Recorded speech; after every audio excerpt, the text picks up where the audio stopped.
আমার টিচার পিয়াল হোসেন ভাইকে পাই, যার আমি ফ্যান ছিলাম, যার ডিজাইন দেখে দেখে বড় হয়েছি। দেন আমি ভাইয়াকে যখন সামনাসামনি দেখি এবং আমার উস্তাদ হিসেবে পেয়ে আমি তখন অ্যাকচুয়ালি দিশেহারা হয়ে গেছিলাম। আর ভাইয়া আমাকে অনেক সাপোর্ট করেছে এবং অনেক পছন্দ করতো, বলতো অনন্যা তুমি অনেক ভালো কিছু করবা।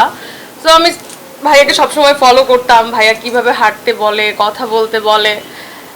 এমন করতে করতে আজকের অনন্যা হয়ে গেছে আমি, হয়তো আরো হতে হবে।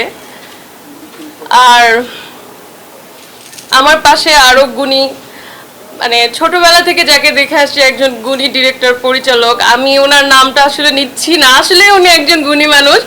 সবাই আসলে এই সব গুণী মানুষদের জন্য একটু হাততালি দিবেন আমার পক্ষ হয়ে। এবং শামসু ভাইয়া, যিনি আমাকে একটু আগে খুবই খুশি নিউজ দিয়েছে, ধন্যবাদ শামসু ভাইয়া। এবং ভাইয়ার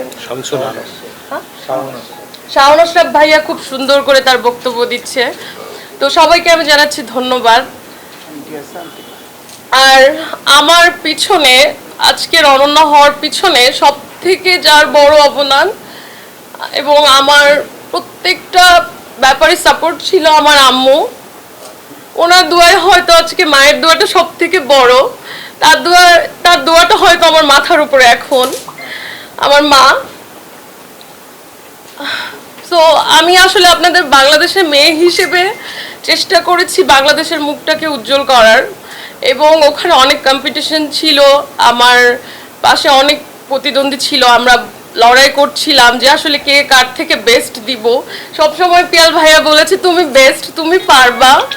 আমি চেষ্টা করেছি যে আমার বাংলাদেশে একটা ক্রাউন আনার জন্য, ইন্টারন্যাশনাল ক্রাউন আনার জন্য, এবং ইনশাল্লাহ আমি আপনাদের দোয়ায় সফল হয়েছি। ধন্যবাদ।